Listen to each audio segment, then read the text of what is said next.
In November 2025, I made a decision for the first time in my life that was fully mine. I'm almost 34 now, and I wish I had made that decision earlier.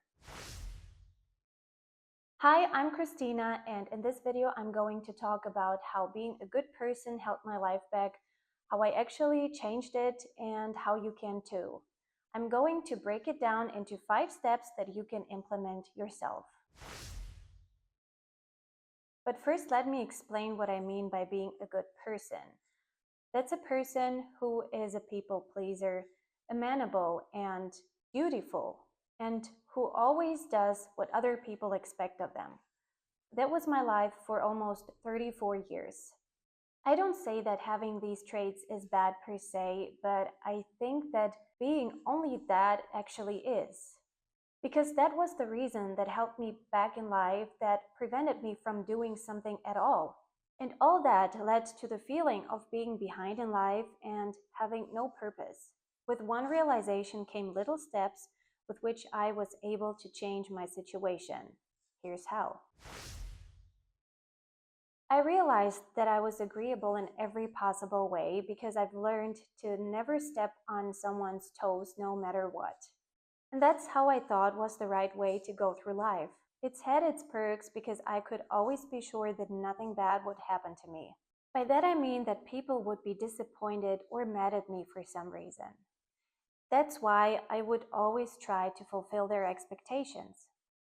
In the end, I chose the safe way instead of my way and stayed there for so many years. It didn't even occur to me that there was another way of being a good person.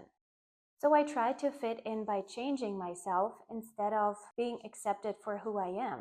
This realization opened my eyes for the next steps that I'm going to tell you about.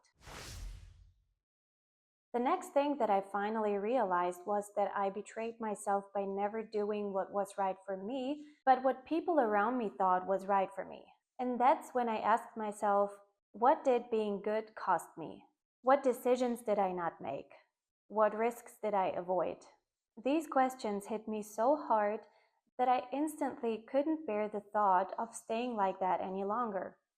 My whole life could have been different if I had had the guts to break out of this being good trap sooner. So if you're in the same situation right now, ask yourself the questions I mentioned before, and also, what is it that you wish to do or have, and why didn't you go for it? That was the starting point of small changes, which resulted in a huge mindset shift. I stopped confusing compliance with kindness. I'm also learning that it's okay to disappoint people at times, although I'm still struggling with that one. But keep in mind, if you disappoint someone, it doesn't necessarily mean that you did something wrong. And it's totally normal that you create friction when you stop playing your old role. After I stopped being good, I felt selfish and mean and had so many times a guilty conscience. That still drives me crazy.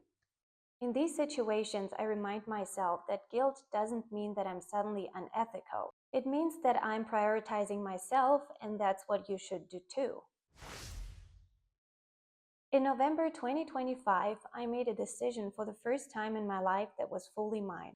I'm almost 34 now, and I wish I had made that decision earlier. You guess it, that decision was to start this YouTube channel. I told no one about it. I just told my partner and family that I'm planning something, but what exactly I'm doing is still a secret. And I think that that was the right move because that way nobody can badmouth my plan. Nobody can tell me that I cannot do it. And it's so important that you don't let anyone influence you in your decision to make it fully yours. And now I want you to start with one decision. It doesn't have to be big, just something that's truly yours. It might be a course, a creative project, saying no or saying yes. Whatever it is, do it for you and only you. And if you like, share it in the comments below or subscribe to this channel to get more content about self-improvement. I think that being good is not only to be good to other people, but also to yourself. You shouldn't always sacrifice yourself just to be appreciated. And that's what I missed all those years. So I hope I could help you realize that earlier than I did. And if not, it's never too late to take control over your life. If you want to know how you can do that, check out this video next. Thanks for watching and see you next time.